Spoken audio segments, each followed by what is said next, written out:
Hi, this is Hank reporting from Kyiv, and this is my update on Russian-Ukrainian war. Let's see what happened around Ukraine in the last 24 hours. Massive attack on electric grid. Military aid to Ukraine for 2025. Russian government accepts Taliban. Drone with a flamethrower. American soldiers killed at the front. Military assistance from North Korea. Airstrike stats. Russian losses summary. Let's start with the massive attack on the 28th of November. In this picture you can see the route of the missiles and drones that the Russians launched at us. This time they used 188 weapons of destruction, and most of them were expensive X-101 and caliber missiles that they had been building all year to destroy our energy infrastructure by winter. In total, 91 missiles of 4 different types and 97 drones were launched. The cost of these missiles was approximately $920 million, and the drones also cost several tens of millions. Our air defense system managed to shoot down 79 missiles out of 91. This is 86%, which is a very good result, but those 12 missiles that hit the target caused significant damage to our energy sector, and now in many regions of Ukraine, the power is being cut off for a long period until we can restore some part of the power generation, and all the rest are running on diesel generators, which by the way is very bad for the environment. This is what my electricity schedule in Kyiv looks like. I'm writing this text in the morning while the laptop battery is still working, and I'll try to record the video during this lucky window from 5 to 7 p.m. To be honest, this is very inconvenient, but I don't have a lot of options today. This year I connected the optical fiber internet, which works for about 10 hours without electricity, and bought a used laptop with a battery that lasts for about 4 or 5 hours to do some work during a blackout. This is how the whole Ukraine survives now. At such moments, of course, we remember those happy times when we simply always had electricity, missiles didn't fly at us, and we could not be afraid of the sky above our heads and could walk at night. Oh, and traveling. From Kyiv I could fly anywhere. What can I say? I flew from Donetsk to South Africa, from that new airport that the Russians destroyed in 2015. Okay, I can often go into reflection and remember the past, but I need to come back to reality. And this is the reality. Last night on the 28th, a Shahed drone hit a children's hospital here in Kyiv. Fortunately, no one was killed. One person received a leg injury. When this drone was flying, I received a message that it was spotted in my area. I understand that it hit a children's hospital that it probably shouldn't have hit, but could have hit my house. It's a lottery every time. What do we have today? Russian barbarians spent another $1 billion to turn off our electricity and destroy the children's hospital. Will this force the Ukrainians to surrender? No. Will this change the situation on the battlefield? Also no. Just like there's to the ICBM, it won't change anything. The show goes on. But today there's also good news from our European friends. 7 EU countries promised to increase supplies of ammunition to Ukraine. In a joint statement, the prime ministers of Denmark, Estonia, Finland, Latvia, Norway, Poland and Sweden said that countries would increase support in the coming months. Quote, "We will increase our support for Ukraine. Our countries are the largest per capita donors of military aid to Ukraine, and our support remains unwavering. Ukraine must be able to overcome Russian aggression and ensure a full, fair and lasting peace. In the coming months, we will increase support, in particular for the Ukrainian defense industry, and invest in providing the Ukrainian army with more ammunition. Ukraine's courage and resilience are reinforced by the strong and unwavering support of our countries, an important part of which is military aid. We call on all to do the same." In addition, the above-mentioned countries confirmed their support for the European integration plan and the presented plan for Ukraine's victory. Our Ministry of Defense published this picture describing key decisions on assistance to Ukraine in 2025 from our partners. The date November 28 is indicated at the top right. Denmark will allocate 2.2 billion euros. This money will go to production of weapons according to the Danish model. In simple words, the Danes are investing in our military-industrial complex. In particular, with their money, we are building Bogdana artillery guns for NATO caliber. The Netherlands is allocating 4 billion euros for military aid in the period from 2024 to 2026, and I believe we will manage to receive part of it this year, and the main funds will be distributed over the next 2 years, which emphasizes the rather far-reaching plans of the Dutch. Germany will send military aid estimated at 4 billion euros. I'm very glad to see how Germany's policy has changed since 2022. You probably remember how difficult the negotiations were for the Germans to allocate weapons. Again, for me, this is a separate topic for conversation because it was after talking to a German that I decided to shoot these videos, watching how he, an adult and educated person, sincerely doesn't understand what we are fighting for. I'll say it again separately. Ukraine is fighting for the right to exist. Ukraine is fighting to protect our children from slavery. Ukraine wants to return its rightful lands and for the war to finally end. 1.9 billion euros from the European Union. This money will not come from the budget of countries, but from frozen Russian assets that are rested in the EU. A very correct decision. If we still cannot confiscate the aggressor's money, then let us at least be able to spend interest of the profits from them. Also, I would honestly like the EU to find a solution to confiscate all of Putin's savings step by step. It would be beneficial for all of us. Look, Russia is attacking Ukraine with billion-dollar worth missiles like yesterday, and the EU is allocating 5 billion from Russian money to Ukraine for restoration and air defense systems. Ivan, shall we continue the escalation before you go broke forever? This would be a very fair decision. Up to 500 million euros from NATO. I do not see the details of this point. Officials say part of the alliance's comprehensive assistance package for Ukraine for 2025, and that's it. 3 billion pounds sterling from the UK. This is approximately $3.8 billion today. The UK has always been at the forefront of supporting Ukraine. I really appreciate it. Let me remind you that this year a 100-year partnership between Ukraine and the UK was established. This is what I call reliable partners. Thank you. 0.25% of GDP will be allocated to support Ukraine by 3 countries at once: Latvia, Lithuania, and Estonia. The Baltic countries are our good friends that really do a lot for us. As far as I know, in terms of percentage of aid, not volumes but percentages of GDP, these 3 countries were ahead of everyone else. It's important to understand that the conditional million for German economy and a million for the Estonian economy are very different things. 2.7 billion euros from Norway for direct military aid is also a very tangible figure. I understand that any amount of money can be always spent on something within your own country, and when countries allocate this money to support us, it's very valuable, really. 2.5 billion euros over the course of a year, which in total will amount to 7.5 billion euros from Sweden. Frederick, my friend, if you're watching this, thank you and your country. And finally, the last but not least, and on the contrary, the main participant of the list is the USA, of course.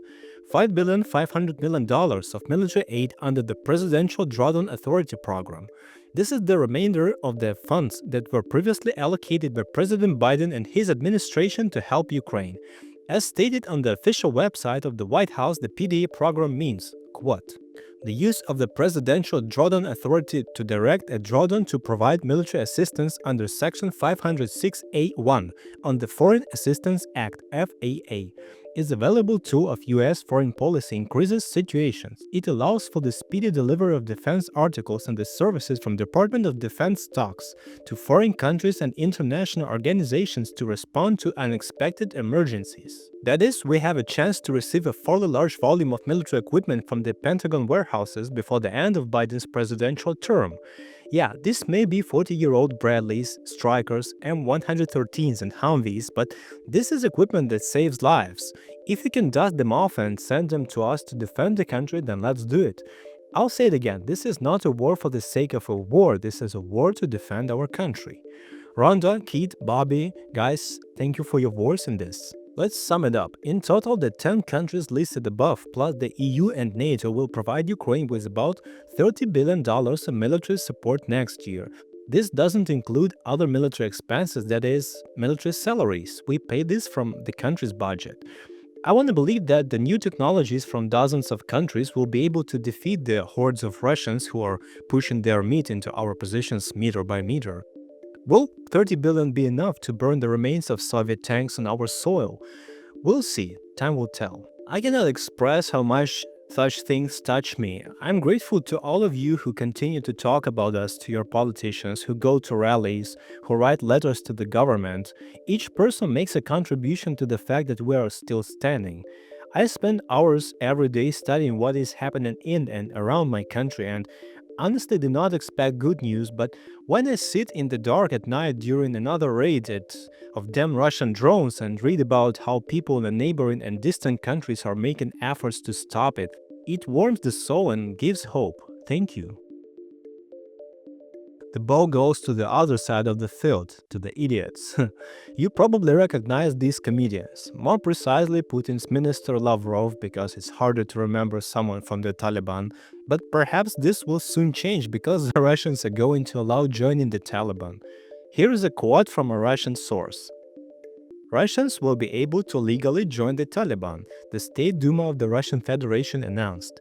The application can be submitted after the organization is excluded from the list of terrorist organizations. Participation in the Taliban will not entail legal consequences, said Ernest Valeev, Deputy Chairman of the State Duma Committee on Security and Anti-Corruption. This is a damn official statement. Here is a quote from one of the popular Z bloggers. Yeah, I now read these dumps to get interesting information about their moods.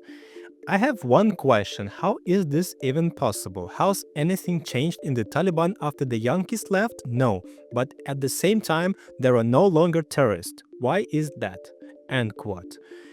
Why is that? Asked the creature with the letter Z on its head. Sit down, son, I'll explain it like it was to a 5-year-old. Because dictators, terrorists, and bandits always reach out to each other and find a common language. Russia, North Korea, Iran, Syria, and the Taliban and the others are now all in one box. The only strange thing is that some people haven't figured it out yet. I found an interesting video where the Russians are trying out a new means of countering our drones, in particular against heavy bombers. You can see how they have attached a mini flamethrower to the FPV drone to burn ours. It looks like termite that we use. Military and technical progress continues, and as expected, both sides are looking for new means of attack and counteraction. I have already seen various nets and sticks attached to drones, but this is something new. At the same time, we seem to have significantly increased the number of downed Russian drones, judging by these statistics. The bars indicate the number of Lancet and Zala drones with which the Russians attack our artillery and tanks, and the data for the fall of this year, when we first began using FPV drones as air defense systems, is highlighted in red. As you can see, at the peak in May of this year, the Russians could use more than 300 Lancet drones against our tanks and infantry, and in the fall their numbers dropped to 100 or less. Let's hope that our engineers can find even more effective methods. My American friend Corey, who has been living in Kyiv for a long time, filmed this tragic report about the funeral of 2 American soldiers who died recently during the fighting in Ukraine. Unfortunately, I was unable to attend this ceremony in the Maidan, so I will insert this 2-minute video that Corey filmed for the Euromaidan Press publication, and I will leave a link below.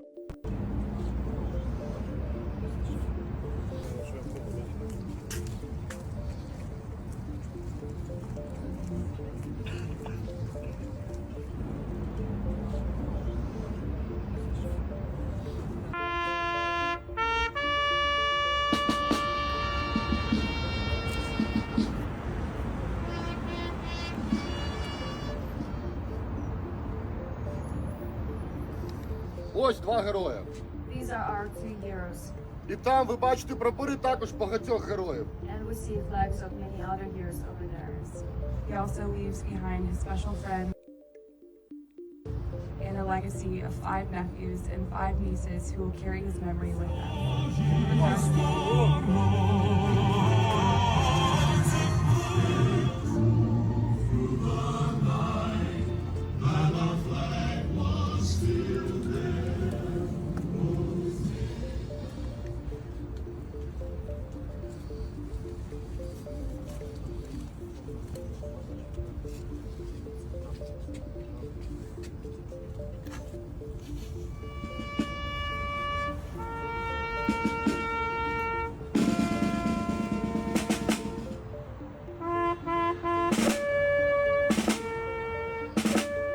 He is the best of us. He represents the best of Ukraine and the best of the world. And he was truly loved by all of us. Ladies and gentlemen, our intelligence reports that the North Korea has already transferred more than 100 artillery pieces and 100 KN-23 ballistic missiles to Russia. KN is Kim North, I presume. Since October, they have sent powerful 170mm artillery guns to the Russians, 60 in total. Despite their power, shells of this caliber are rare and Russia doesn't manufacture them, so I hope that they will not make a big difference on the battlefield. Kim also transferred 240mm multiple launch rocket systems. And we remember about 12,000 soldiers who were dressed as Buryats. It is amazing how much you can buy for a container of stolen Ukrainian grain in 2024. Well, I hope that the large aid package from our partners that I mentioned earlier will be more effective than hungry communists with ancient guns.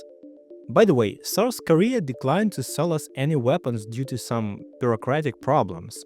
I emphasize, sell, not give for free. And once again, I want to say, don't give anything for free if you can't. Sell it and settle the payments with those frozen Russian assets. That will be fair. By the way, something interesting is happening in Syria today, and Bashar Assad, overjoyed, even flew to Moscow to ask for urgent military assistance because the rebels have already entered Aleppo. By the way, Turkey is supporting them. By the way, these are also Putin's friends. By the way, they are in NATO. It seems that someone is in the splits position today. So I started this video with a massive air raid that happened a day ago, and at the end I will finish with the traditional statistics of yesterday's air attack, a casual air attack, so to speak. The Russians launched 132 drones of different types at us, but not a single missile, which is strange. I can assume that the day before they used up all the available missiles and are now preparing for a new attack. I see in the statistics that out of 132 drones, we shot down 88, landed 41 and sent 1 drone back to Russia, a total of 130 targets. This may seem surprising, but I see how many people are now participating in the defense of our skies, plus we have F-16s and our own aircraft, and I'm very glad that we have reached such a high figure. 2 drones out of 132 is a 99% effective. And yet, you saw that 2 drones still caused damage. I mean the hospital in Kyiv that I mentioned at the beginning of the video. Russian casualties. They lost 2,030 soldiers in the past day, and I think this is an all-time record. Remind me if there were more than 2,000 in a day, I can't remember. Plus, we burned 8 tanks, 32 armored and 86 regular vehicles, and another 34 artillery systems. By the way, if you think about it, those 100 guns from Kim are enough for about 3 days of work for us. In total, 165 units of military equipment were destroyed on our soil in a day, not counting drones. You can see on the right that 89 drones and 86 cruise missiles are listed there. These statistics concern the front, and the previous blue picture concerns the rear. I'm deliberately dividing them into 2 blocks. In total, over the past day, the Russians used 111 missiles and 67 aero bombs, 1,700 FPV drones, and carried out 4,800 artillery and MLRS attacks at the front. These are crazy numbers. So I wrote the script for this video in 3 different places, and if you're watching this, it means I managed to film and edit this video in the 2 hours that I had electricity. Thanks to everyone who watched these videos and continues to support us during this difficult time. Take care, and I hope to see you tomorrow.